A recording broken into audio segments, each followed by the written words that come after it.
दोस्तों प्रदीप गिरी academy channel में आपका बहुत बहुत स्वागत है। आज हम पार्शियल फ्रैक्शन में आज हम इम्प्रॉपर फ्रैक्शन हम देखने वाले हैं कि अगर इम्प्रॉपर फ्रैक्शन आता है तो उसके क्वेश्चंस को हम कैसे सॉल्व करते हैं। उसके पहले आपको ये वाला पार्ट समझने की बहुत जरूरत है दोस्तों। अगर आप ये वाला पार्ट अच्छे से समझ गए तो आपका पूरा का पूरा काम बहुत ईजी हो जाएगा। जैसे यहाँ पे पार्शियल फ्रैक्शन आपको दिखाई दे रहा होगा, पार्शियल फ्रैक्शन के अंदर आपको यहाँ पे क्या दिखाई दे रहा होगा दोस्तों, प्रॉपर फ्रैक्शन।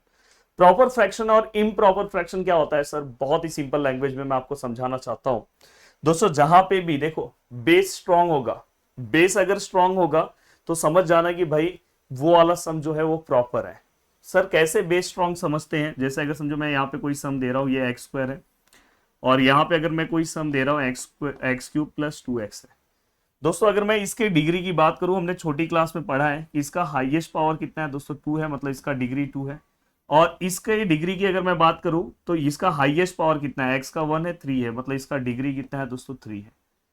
तो ये चीज तो आपको क्लियर कट समझ में आया। सर अगर सपोज मुझे यहाँ पे ये देखो, अगर मैं यहाँ पे एक्स क्यूब रखता हूँ, यहाँ पे एक्स प्लस 1 रखता हूँ, यहाँ पे एक्स प्लस 2 रखता हूँ, तो सर आप मुझे बता सकते हो इसकी डिग्री क्या है। दोस्तों इसकी डिग्री तो सर समझ में आ रहा है 3 है, बट इसकी डिग्री क्या है दोस्तों, जब भी दोनों मल्टीप्लीकेशन में हो तो x के ऊपर क्या है दोस्तों 1, इस x के ऊपर 1, दोनों को ऐड करके डिग्री कंसीडर करना है। ये हमेशा याद रखना, जब मल्टीप्लीकेशन में, अगर मल्टीप्लीकेशन में है दोनों तो दोनों को क्या करो, ऐड करो। तो यहाँ पे देखो 1 और 1 कितना हो गया दोस्तों, 2, मतलब इसका डिग्री कितना है 2 और ऊपर का डिग्री कितना है 3 है। बट जब भी एडिशन में हो जो हाईएस्ट पावर दिखाई दे रहा होगा वही अपनी डिग्री है। तो दोस्तों अगर हम देखें प्रॉपर फॉर्म में, प्रॉपर फ्रैक्शन में हमेशा बेस का डिग्री स्ट्रांग होता है। अगर मैं यहाँ पे बेस की बात करूँ, डिग्री कितना है 1, यहाँ पे कितना है 1 है, तो टोटल डिग्री कितना हो गया दोस्तों 2। तो डिनोमिनेटर का डिग्री कितना है 2, न्यूमरेटर का डिग्री कितना है 1। दोनों में से ज्यादा कौन है, नीचे वाला, मतलब डिनोमिनेटर ज्यादा है। इसलिए देखो मैंने यहाँ पे लिखा है कि when degree of numerator is less than degree of denominator, in other words degree of denominator is greater than degree of numerator. देखो अपने लिए तो बहुत सिंपल सा है, अपना एक ही रूल है, बेस का डिग्री ज्यादा है तो उसको हम बोलेंगे प्रॉपर फ्रैक्शन। तो अभी तक हमने जितने भी क्वेश्चन सॉल्व किए हमारा बेस बहुत स्ट्रांग था। बट अभी जो हम क्वेश्चन सॉल्व करेंगे दोस्तों इम्प्रॉपर का, जहां पे बेस का डिग्री हो सकता है न्यूमरेटर के डिग्री से क्या है दोस्तों, कम होगा। मतलब यहाँ पे न्यूमरेटर का डिग्री क्या होगा, ज्यादा होगा, या तो इक्वल भी हो सकता है। अगर आप यहाँ पे देखोगे तो डिग्री ऑफ न्यूमरेटर कितना है, 3 है, यहाँ पे देखोगे डिग्री ऑफ न्यूमरेटर 3 है, मतलब दोनों इक्वल है, इक्वल रहेगा तो भी इम्प्रॉपर है। यहाँ पे अगर आप देखोगे डिग्री ऑफ न्यूमरेटर 4 है, डिग्री ऑफ डिनोमिनेटर 2 है, तो यहाँ पे अगर आप देखोगे फिर से डिग्री ऑफ डिनोमिनेटर क्या है दोस्तों, ज्यादा है। तो इससे ये पता चल रहा है कि अगर डिग्री ऑफ, अगर समझो बेस मजबूत नहीं है तो उसको हम इम्प्रॉपर बोलते हैं। और ऐसे सम्स को हम हमेशा Q प्लस आर डी के फॉर्म में कन्वर्ट करते हैं, ये हमेशा याद रखना। तो ये जैसे ही हम इस फॉर्म में इसको कन्वर्ट करते हैं, डिवाइड करके 8 क्लास का हम डिवाइड यहाँ पे करने वाले हैं, तुरंत हमारा सम कौन से फॉर्म में आ जाता है, प्रॉपर फ्रैक्शन में।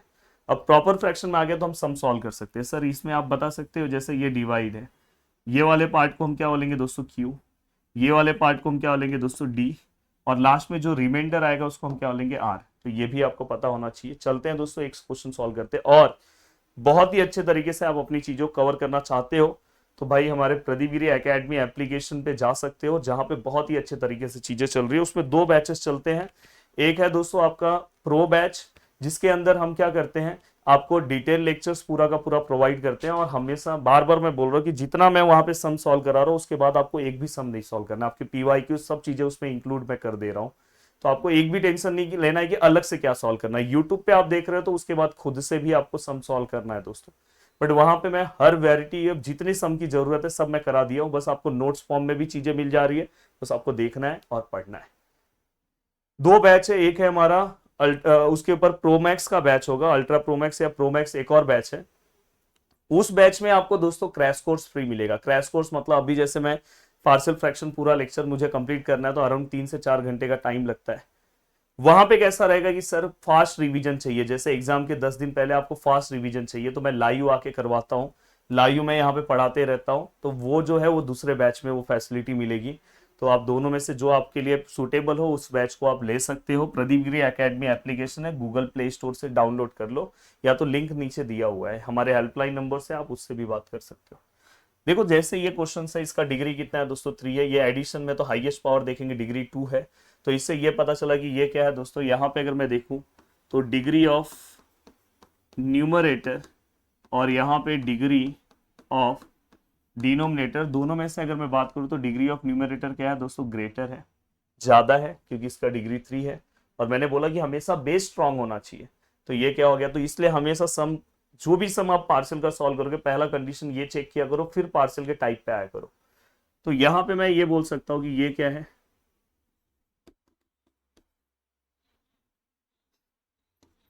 Given fraction is improper. ये कैसा है दोस्तों, इम्प्रॉपर है, क्योंकि इसका बेस स्ट्रांग नहीं है। अगर ये इम्प्रॉपर है तो प्रॉपर में कैसे कन्वर्ट करेंगे, बहुत ही सिंपल सा रूल है, हम इसे डिवाइड करेंगे दोस्तों। यहाँ पे क्या है दोस्तों, एक्स स्क्वायर प्लस 2x, जो नीचे है उसको बाहर लिखो, एक्स क्यूब प्लस 1। बहुत ही सिंपल सा डिवाइड है जो मैं आपको सिखाने जा रहा हूँ। देखो दोस्तों, यहाँ पे एक्स क्यूब है, यहाँ पे बाहर कौन सा टर्म है दोस्तों, एक्स स्क्वायर है। आपको क्या करना है दोस्तों, देखो यहाँ पे मैं एक्स लिख रहा हूँ, 3 माइनस 2 कितना आता है, 1। तो यहाँ पे डायरेक्ट ये दोनों को अगर आप कैंसिल करोगे, इसमें से देखो x2, इसमें से x2 कैंसिल करोगे तो x ही बचेगा। तो यहाँ पे डायरेक्ट जो बचेगा यहाँ लिखो, जो नॉर्मल डिवाइड 8 क्लास का सॉल्व करते थे, फिर इसको ये दोनों से मल्टीप्लाई करो, इसको इससे मल्टीप्लाई करोगे तो एक्स क्यूब आएगा, इसको इससे मल्टीप्लाई करोगे 2x² आएगा। 2 इसमें x² का टर्म नहीं दिख रहा है, इसको मैं बाजू में लिख रहा हूँ। यहाँ पे साइन चेंज होता है, प्लस है माइनस, यहाँ पे तो कोई साइन नहीं है, तो यहाँ पे क्या आएगा दोस्तों, प्लस है माइनस। अब ये देखो ये दोनों कैंसिल हो जाएंगे, पहले आप ये वाला टर्म लिखो -2x², और फिर आप ये +1 लिखो, फिर से वही रूल है दोस्तों। यहाँ पे अगर आप देखोगे -2x² पहला टर्म लिखो, यहाँ का पहला टर्म क्या है दोस्तों, x² कैंसिल हो गया, क्या आंसर बचा दोस्तों, -2।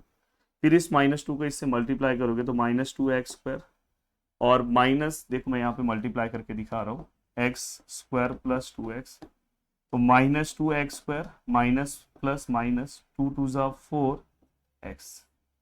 तो यहाँ पे इस तरह से हमारा फॉर्म बना। तो देखो मैंने ये लिखा, और ये -4x है, इसमें ऊपर कोई भी 4x का टर्म नहीं, x का टर्म नहीं, इसलिए मैंने साइड में लिखा, इसका साइन प्लस हो जाएगा, इसका भी साइन प्लस हो जाएगा। फाइनली ये दोनों कैंसिल, पहले मैं ये लिख रहा हूँ 4x, और फिर मैं +1 लिख रहा हूँ। अब दोस्तों इस सम को आगे सॉल्व करना है कि नहीं करना है, ये सर कैसे डिपेंड करता है, तो मैंने आपको एक बहुत ही सिंपल सा रूल बताया। ये वाला पार्ट चाहिए तो स्क्रीनशॉट इतना ले लो, ले लिया, ठीक। ये वाला पार्ट मैं रफ कर रहा हूँ। अब देखो दोस्तों, ये सम कब तक हमें सॉल्व करना है, सर ये नहीं समझता, तो डिवाइड तब तक करना है जब तक ट्विंस है या उससे बड़ा नंबर है। जैसे यहाँ पे देखो x² है, तो x² से बड़ा नंबर क्या आता है, x³ x⁴। वैसे वेरिएबल्स पावर वाले जो रहेंगे वो बड़े हैं, या तो इसका ट्विंस मतलब जोड़ी, मतलब x² भी अगर यहाँ पे है तो भी सम सॉल्व होगा, इसलिए यहाँ पे x² आया था, सम सॉल्व हुआ, पर ये छोटा भाई आया तो सम सॉल्व नहीं होगा। अब फाइनली मैं इसी क्वेश्चंस को कौन से फॉर्म में लिखूंगा दोस्तों, अगर आप ध्यान से देखोगे तो यहाँ पे देखो दोस्तों, x³ + 1 x² + 2x, इसको लिखते टाइम मैं क्या लिखूंगा दोस्तों, q + rd, इस फॉर्म में लिखूंगा। व्हाट इज q, q मतलब दोस्तों ये है x - 2, r मतलब क्या है दोस्तों, ये है 4x + 1, और d मतलब क्या है दोस्तों, x² + 2x। अब देखो अगर आप ध्यान से देखोगे तो ये हमने पूरा का पूरा पार्ट लिखा, अब मुझे इसको रिजॉल्व करना है, तो लगभग 30-40% रिजॉल्व हमने कर दिया है। अब दोस्तों अगर आप ध्यान से देखोगे, देखो इस पार्ट को मैंने इसमें रिजॉल्व किया है, यहाँ पे अब देखो, अब इस दोनों को ध्यान से देखो, ये प्रॉपर फॉर्म में होंगे। प्रॉपर फॉर्म में कैसे है दोस्तों, देखो ऊपर का डिग्री कितना है, 1 है, x के ऊपर कुछ नहीं, 1 है, x² के ऊपर क्या है दोस्तों, 2 है। तो यहाँ पे हाईएस्ट डिग्री दोस्तों बेस में, मतलब अपना बेस स्ट्रॉन्ग है, मतलब ये क्या है दोस्तों, प्रॉपर है। अब आप इसको सॉल्व कर सकते हो अपना जो मेथड है। तो देखो मैं इसको इक्वेशन नंबर फर्स्ट दे रहा हूँ, सॉल्व करते टाइम आपको बस इस वाले पार्ट पे फोकस करना है। तो यहाँ पे मैं लिख रहा हूँ दोस्तों, देखो 4x + 1 और x² + 2x, बस आपको ये वाला पार्ट सॉल्व करना है, ये तो ऑलरेडी है।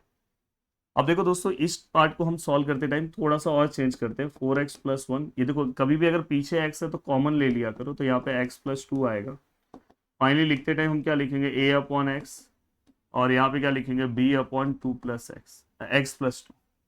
अब यहाँ पे हमने लिखा, फिर फाइनली दोस्तों हम क्या करेंगे, देखो यहाँ पे 4x + 1, और यहाँ पे x है, x + 2 है, और फाइनली जब आप लिखोगे तो मैंने बोला यहाँ पे जो डिनोमिनेटर है वो सेम टू सेम आप यहाँ पे लिख दो। यहाँ पे क्या होगा दोस्तों, a, ये इससे मल्टीप्लाई हो जाएगा x + 2, यहाँ पे क्या होगा b, ये किससे मल्टीप्लाई हो जाएगा x से। मैंने क्लास में बोला था कौन प्रेजेंट एब्सेंट रूल है, वही फॉलो करो। फाइनली ये वाला part cancel, then 4x plus 1 which is equal to a x plus 2 plus bx। अब मैं इसको नेक्स्ट पेज पे लेता हूं और नेक्स्ट पेज पे लेके मैं इसको सॉल्व करने की कोशिश करता हूं। अब यहाँ पे अगर आप ध्यान से देखोगे तो यहाँ पे दोस्तों देखो ये 4x है प्लस 1 है, ये a है, x प्लस 2 है और प्लस bx है। वही चीज मैंने फिर से लिख दिया है, नहीं लिखते तो भी चलता। अब x के आप अलग अलग वैल्यूज लो, पुट x इक्वल टू, अगर समझो मैंने यहाँ पे ले लिया x का वैल्यू तो -2, तो यहाँ पे क्या हो जाएगा दोस्तों, -2 प्लस 1, ये तो 0 हो जाएगा, तो यहाँ पे क्या आएगा b ऑफ -2, ये क्या आएगा -8 प्लस 1 -2b।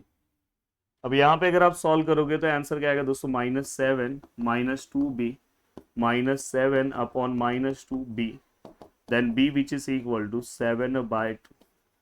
तो भाई देखो b का आंसर आ गया। अब b का आंसर आने के बाद आपको क्या करना है दोस्तों, यहाँ पे अब ये वाला वैल्यूज पुट, चलो ये वाला हो गया। अब next put x equal to, दूसरा वैल्यू क्या लोगे दोस्तों, देखो यहाँ पे ये है x है तो हम 0 लेंगे। ये मैंने आपको बोला है कि अगर समझो ये पहला फैक्टर हो गया, दूसरा नहीं मिल रहा है तो आप 0 ले लो। वैसे तो यहाँ से x से भी आप समझ सकते हो। तो देखो दोस्तों यहाँ पे अगर मैं 0 पुट कर रहा हूँ इन इक्वेशन सेकेंड, इसको इक्वेशन सेकेंड दे दो, तो यहाँ पे अगर आप 0 रखते हो तो यहाँ पे क्या आएगा 1, यहाँ पे क्या आएगा दोस्तों a का वैल्यू नहीं पता है, यहाँ क्या आएगा 0 प्लस 2, डायरेक्ट 2 लिखो और ये तो पूरा 0 हो जाएगा तो लिखने की भी जरूरत नहीं। तो फाइनली 1 2 यहाँ आएगा a। तो यहाँ पे फाइनली हमें क्वेश्चन का प्रॉपर फॉर्म मिला दोस्तों। अगर आप ध्यान से पीछे देखोगे तो ये हमें मिल गया। ये वाला पार्ट अगर मैं लिखूं 4x plus 1 x square plus 2x which is equal to, यहाँ पहला फैक्टर क्या दिख रहा है दोस्तों, x, तो यहाँ पे क्या दिख रहा है x, यहाँ पे क्या है दोस्तों x प्लस 2, a कितना है दोस्तों हाफ, b कितना है दोस्तों 7/2। तो ये हमें प्रॉपर फॉर्म में मिला। अब ये हमें प्रॉपर फॉर्म में अगर मिल गया दोस्तों तो हमें क्या करना चाहिए, यस, अब यहाँ पे अगर आप ध्यान दोगे तो ये हमें अगर प्रॉपर फॉर्म में मिला है, अब मुझे क्या करना चाहिए दोस्तों, इक्वेशन नंबर 1 के अकॉर्डिंग जो मेरा मेन क्वेश्चन है, अगर चलो मैं यहाँ पे लिख रहा हूँ x³ प्लस 1, यही है ना दोस्तों, x³ plus 1 x square plus 2x, x square plus 2x which is equal to, यहाँ पे अगर आप देखोगे पहला क्या है x माइनस टू प्लस ये वाले पार्ट का आंसर भाई हमने ला दिया है। देखो ये वाले पार्ट का आंसर ये है, पर लिखते टाइम मैं क्या करूंगा 1/2 यहाँ लिख रहा हूँ, 1/x लिख रहा हूँ, 7/2 यहाँ लिख रहा हूँ, 1/x प्लस 2 लिख रहा हूँ, और मैं लिखूंगा फ्रॉम इक्वेशन नंबर फर्स्ट से हमने लिखा। तो ओवरऑल हमने यहाँ पे बहुत ही अच्छे तरीके से इस पूरे पार्ट को लिख दिया। अगर आपको कुछ कॉमन लेना है तो दोस्तों आप कॉमन भी ले सकते हो, अदरवाइज इतना आप आंसर रखोगे तो भी आपका परफेक्ट है। चाहिए तो आप 1/2 दोनों में से कॉमन ले लो, चाहिए तो आप ऐसे कर सकते हो। देखो मैं यहाँ पे और इसको सिंप्लीफाई कर दूँ, x-2, ये देखो ये दोनों में 1/2 है, बाहर आया तो ये क्या आएगा 1/x 7/x प्लस, एकदम प्रॉपर फॉर्म में। और भी अगर आपको सम चाहिए तो आप हमारे एप्लीकेशन से जुड़ सकते हो। और इसी के साथ आपका ये लेसन कंप्लीट हो गया। तो दोस्तों देखो ये मैं आपको तरीका दे रहा हूँ यूट्यूब पे कि कितने कम सम्स को आप सॉल्व करके बहुत अच्छे से अपनी चीजें कवर कर सकते हो। बट आपको इस टाइप में और भी क्वेश्चन सॉल्व करने चाहिए दोस्तों। स्टार्टिंग के टाइप में आपको बहुत अच्छा सम का प्रैक्टिस करना चाहिए, जिससे आपको लास्ट वाले टाइप में ज्यादा सम की भी जरूरत नहीं पड़ती, जो मैंने एप्लीकेशन में बहुत अच्छे से कराया। नेक्स्ट हमारा पार्ट मैं स्टार्ट करने वाला हूँ ट्रिग्नोमेट्री। बहुत ही अच्छे से ट्रिग्नोमेट्री, ऑलरेडी एप्लीकेशन पे आप जाके देखोगे तो ट्रिग्नो के मैंने जितने सम्स कराए, क्योंकि ट्रिगो बहुत ही डिफिकल्ट टॉपिक है दोस्तों, पर इतने इजी वे में कराए हैं। अगर आपको जुड़ना है तो आप जुड़ के बहुत मजा आएगा, जो बच्चे पढ़ रहे हैं। और अगर आप कुछ रीजन से नहीं जुड़ पा रहे तो यहाँ पढ़ रहे हो तो बहुत अच्छे से पढ़ो, सभी चीजों को हम अच्छे से कंप्लीट करेंगे। जय हिंद दोस्तों।